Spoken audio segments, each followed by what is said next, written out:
नमस्कार दोस्तों, मैं सुनील कुमार स्वागत करता हूं आपका वन दरोगा कोर्स में।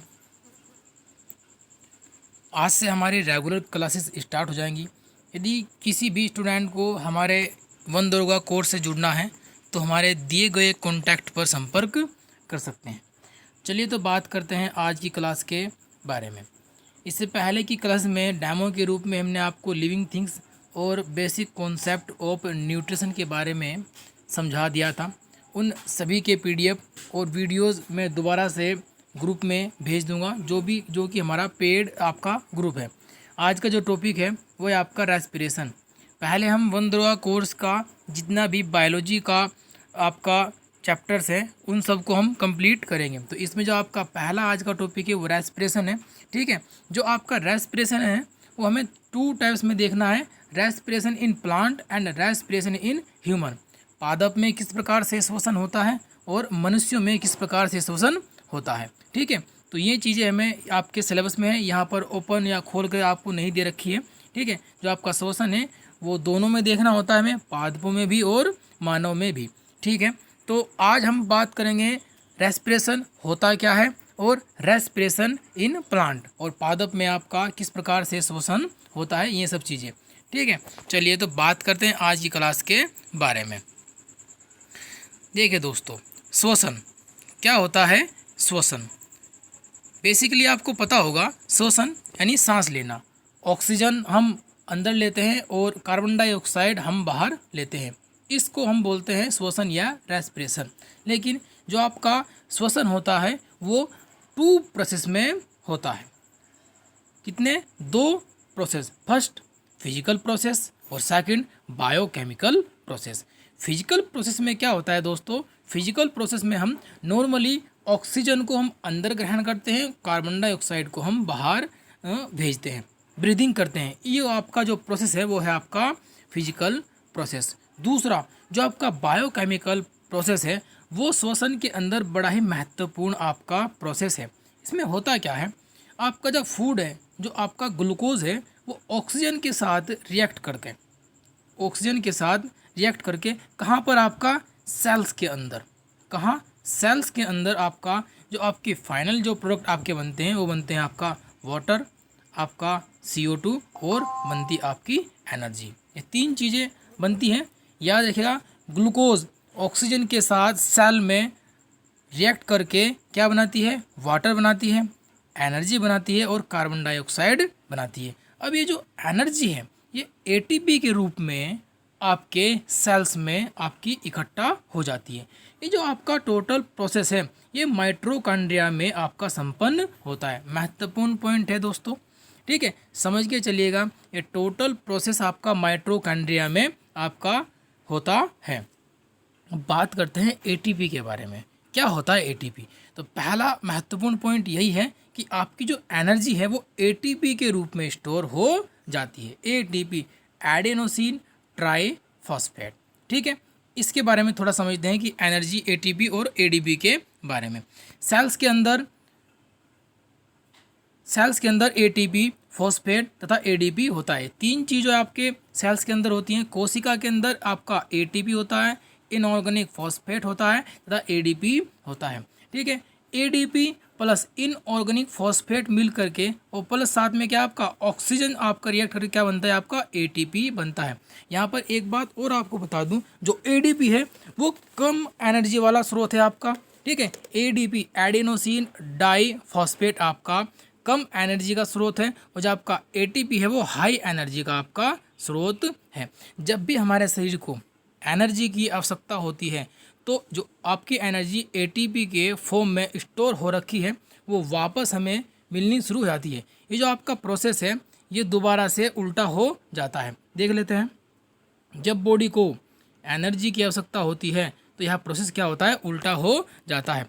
सिंपली नॉर्मली क्या होता है, रेस्पिरेशन के दौरान आपका ADP, आपका इनऑर्गेनिक फॉस्फेट और ऑक्सीजन तीनों मिलकर के आपका ATP बनाते हैं। यहाँ पर आपकी एनर्जी स्टोर हो जाती है। जब आप अनशन पे होते हैं या भूखे होते हैं, जब आपको एनर्जी नहीं मिल पा रही होती, तो यही एटीपी की एनर्जी वापस किस में, ऑक्सीजन में, वापस किस में, इनऑर्गेनिक फॉस्फेट में, और वापस एडीपी में टूट जाती है और हमारे शरीर को एनर्जी प्राप्त होती है। एटीपी को, एडिनोसिन ट्राइफॉस्फेट को उपापचय जगत का सिक्का भी कहा जाता है। यहाँ से महत्वपूर्ण ये पॉइंट है। ठीक है, तो नेक्स्ट देख लेते हैं।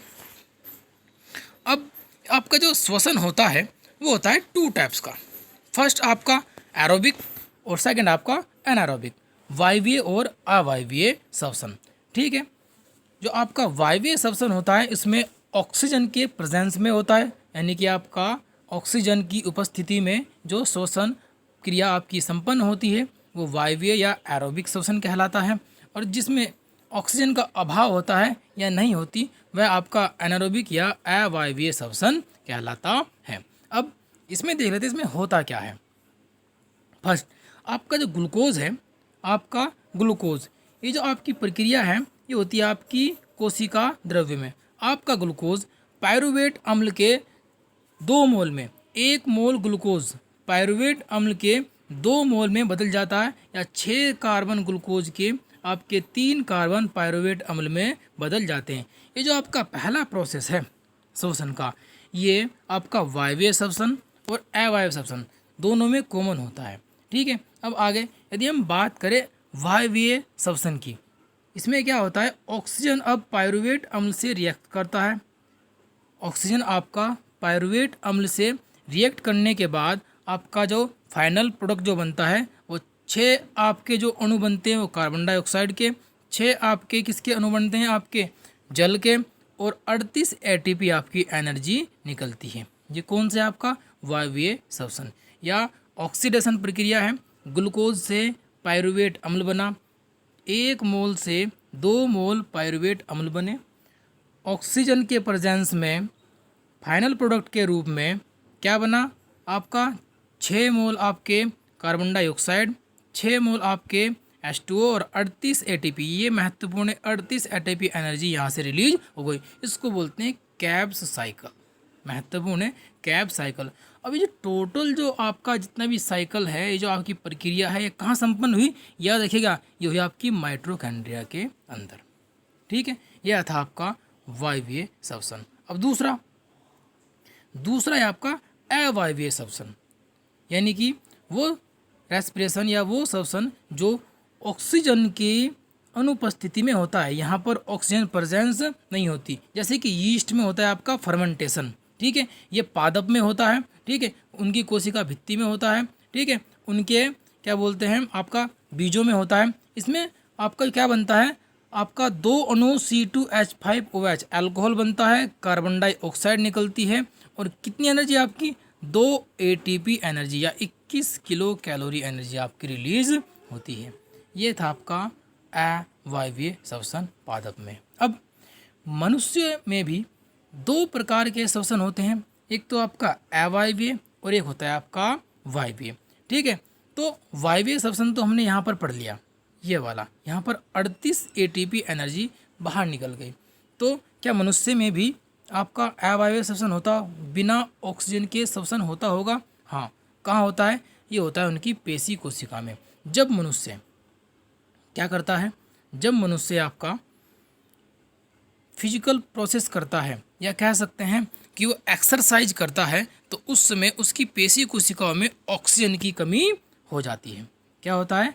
ऑक्सीजन की कमी हो जाती है, और ऑक्सीजन की कमी होने से वहाँ पर उनको O2 जब नहीं मिल पाती, तो फाइनल प्रोडक्ट के रूप में वहाँ पर लैक्टिक अम्ल, आपका लैक्टिक अम्ल प्लस ऊर्जा कितनी 3 ATP ऊर्जा आपको मिलती है। तो यहाँ से ध्यान देने योग्य बात यह है कि मनुष्यों में आपका वायवीय और अवायवीय दोनों ही प्रकार के श्वसन मिलते हैं। जो आपका वायवीय श्वसन है उसमें 38 ATP एनर्जी मिलती है, आपको पानी मिलता है और कार्बन डाइऑक्साइड मिलता है, जो कि आपका माइटोकॉन्ड्रिया में संपन्न होता है, उसको कैब्स साइकिल बोलते हैं। यदि मनुष्यों में अवायवीय श्वसन की बात करें तो वहाँ पर आपका ऑक्सीजन प्रेजेंस नहीं होता। ये मानव में अवायवीय श्वसन आपका पेशी कोशिका में होता है, और प्रोडक्ट के रूप में आपका लैक्टिक अम्ल यानी लैक्टिक अम्ल प्लस ऊर्जा कितनी, 3 ATP ऊर्जा निकलती है। तो यहाँ से यदि क्वेश्चन ये पूछ लिया जाए कि इन तीनों ही वायवीय और अवायवीय श्वसन में, इन तीनों प्रोसेस में आपका सबसे अधिक एनर्जी कहाँ प्राप्त होती है, कौन से श्वसन में प्राप्त होती है, तो आपका वायवीय श्वसन में प्राप्त होती है, जो कि माइटोकॉन्ड्रिया में संपन्न होती है। और कितनी एनर्जी मिलती है, यहाँ पर मिलती है आपकी 38 ATP एनर्जी। क्लियर है यहाँ तक? चलिए अब बात कर लेते हैं पादप में श्वसन की। ठीक है, तो जो पादप में आपका श्वसन होता है वह 3 अंगों से होता है। या तो वो जड़ों से होता है, पत्तियों से होता है, या तनों से होता है। यदि बात करें जड़ों की, तो जड़ों में छोटे छोटे रूट हेयर्स होते हैं, छोटे छोटे आपके रोम होते हैं, बाल टाइप होते हैं। उनकी सहायता से क्या आपका ये जो जड़ है वो श्वसन करती है। ऑक्सीजन का और कार्बन डाइऑक्साइड का आदान प्रदान होता है। ठीक है, यदि बात करें हम पत्ती की, तो पत्तियों के अंदर स्टोमेटा या रंध्र पाए जाते हैं, जहाँ से ऑक्सीजन और कार्बन डाइऑक्साइड का आदान प्रदान होता है। ठीक है, यदि हम तने की बात करें, तो यहाँ पर पाया जाता है लेंटिसेल्स या फिर आपके वात लेंटिकल्स या आपके वात रंध्र पाए जाते हैं, जिनसे आपका गैसों का आदान प्रदान होता है।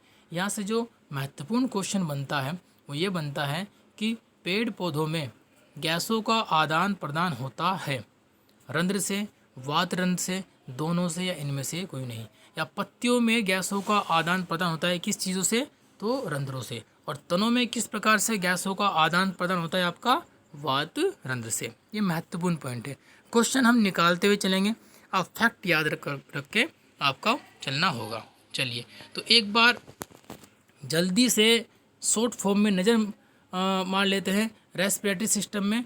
तो देख लेते हैं ऑक्सीजन की उपस्थिति में, ऑक्सीजन की उपस्थिति में या अनुपस्थिति में, इससे पहले हमने आपको बताया कि अवायवीय या वायवीय श्वसन। ठीक है, ग्लूकोज के जारण या जलने से जो ऊर्जा उत्पन्न होती है वह क्रिया क्या कहलाती है, आपकी रेस्पिरेशन कहलाती है। ठीक है ना दोस्तों, तो श्वसन एक अपचयी क्रिया है। क्या होता है इसमें, शरीर का भार घटता है। आपको पता है शरीर से आपका H2O और आपका कार्बन डाइऑक्साइड बाहर निकलता है, शरीर का भार घटता है। श्वसन 2 प्रकार का होता है आपका, ऑक्सी श्वसन और अनाक्सी श्वसन। अनाक्सी श्वसन में क्या होता है, जब ग्लूकोज का जारण या जलना ऑक्सीजन की अनुपस्थिति में होता है, क्या बनता है आपका, इथाइल अल्कोहल बनता है और लैक्टिक अम्ल का निर्माण होता है।